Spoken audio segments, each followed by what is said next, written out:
ministre doit remettre au président de la République la démission du gouvernement. Et c'était bel et bien sa dernière fois. Image d'un Premier ministre en déroute dans une assemblée devenue ce soir l'épilogue d'une chute politique.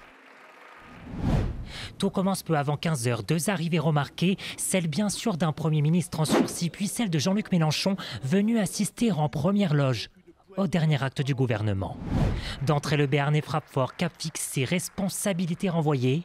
Nullement question d'abdiquer. Mesdames et messieurs les députés, vous avez le pouvoir de renverser le gouvernement, mais vous n'avez pas le pouvoir d'effacer le réel. Le réel demeurera inexorable. Les dépenses continueront d'augmenter plus encore. Discours rodé à la méthode Coué, mais faut-il y voir une stratégie politique, une posture du sacrifice? À cette question, les forces de gauche ne retiennent pas leur coup. On n'avait eu que désinvolture, manœuvres dilatoires, fausses promesses et vraies trahisons.